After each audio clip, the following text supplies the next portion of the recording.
Most people think of a bank as a safe place. You put your money in, it sits there, and when you need it, you take it out. Simple, safe, boring. But here's the thing. If that's all banks did, they wouldn't exist. At least not in the way they do today. Banks are not vaults. They are businesses. And like any business, they exist to make money. A lot of it. The interesting part isn't that banks make money. It's how they do it. Because most of it happens quietly in the background, using the money you deposited and the trust you extended, without you ever really noticing.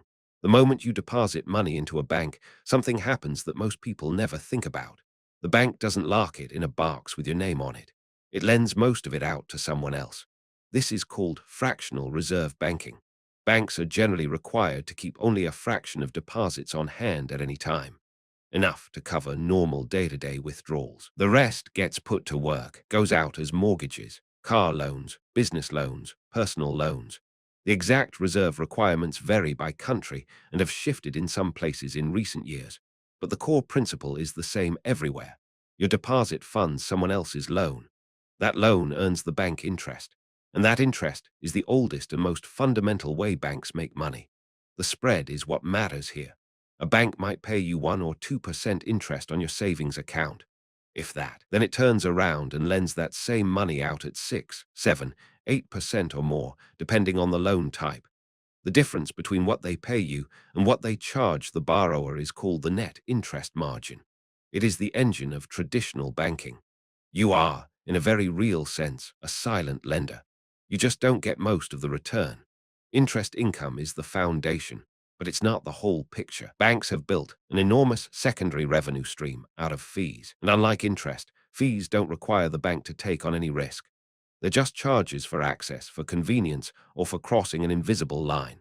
Overdraft fees, monthly maintenance fees, ATM fees, wire transfer fees, foreign transaction fees, minimum balance fees, early account closure fees. The list is long and varies by institution, but the principle is consistent.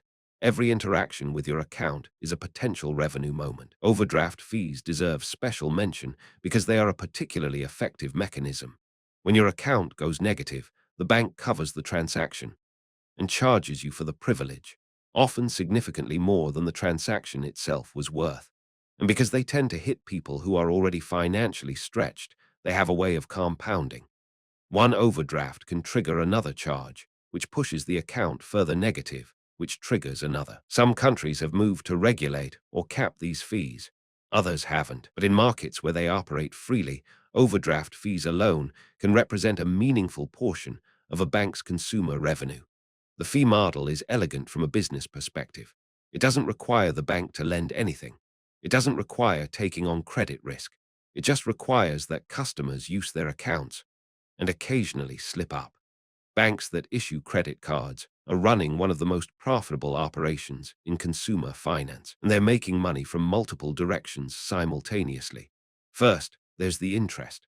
As covered in other contexts, credit card rates are high. Cardholders who carry a balance month to month are paying rates that can sit anywhere from 15 to 30% or more, depending on the market and the borrower's profile. That interest flows directly to the issuing bank. Second, there's interchange. Every time you swipe a card at a merchant, a small percentage of that transaction goes to the card issuer. It's typically paid by the merchant, not you directly, but it's built into the price of goods and services across the economy. You don't see it. The merchant absorbs it, and the bank collects it on every single transaction across millions of cardholders every single day. Third, there are fees on the merchant side for card acceptance and annual fees on the cardholder side for premium cards. Credit cards are not a side product for banks. For many large institutions, the credit card division is one of their most profitable businesses, precisely because it generates revenue from multiple sources at once and because it scales effortlessly. This part of banking is less visible to everyday customers, but it's where some of the largest profits are made. Large banks don't just serve retail customers. They also operate in financial markets, helping companies raise money, facilitating mergers and acquisitions, underwriting bonds and stock offerings, and trading securities. These activities generate fees that can be enormous. When a major company goes public or issues bonds, the bank that manages the process earns a percentage of the deal. On a $1 billion transaction, even a small percentage is a significant number. Some banks also trade on their own behalf, using capital to take positions in markets with the goal of generating profit. This is more regulated than it used to be in many countries following the 2008 financial crisis, but it still exists in various forms. For retail customers, this part of banking can feel distant, but it matters because the health and risk appetite of these divisions affects the entire institution. The 2008 crisis was, in large part, a story of banks taking on excessive risk through their investment operations, and the consequences spilling over into the everyday banking system that ordinary people depended on. One question worth sitting with: if banks are making strong returns by lending out your deposits, why do savings account rates stay so low? The short answer is competition and incentive. Banks pay you what they have to in order to keep your deposits. In markets where competition for deposits is strong, rates tend to be higher, where customers are unlikely to move their money because switching is inconvenient or because they don't realize better options exist. Banks have little pressure to offer more. In many retail banking markets, customer inertia is a reliable business input. People pick a bank early, stay out of habit, and rarely compare rates. Banks understand this. The interest rate on your savings account is not set charitably. It's set at the level the bank calculates it needs to be in order to keep your money there, not a dollar more. This is why online banks and newer financial institutions often offer meaningfully better savings rates. They have lower overhead and are actively competing for customers who might otherwise stay with a traditional institution. The rate difference isn't charity either.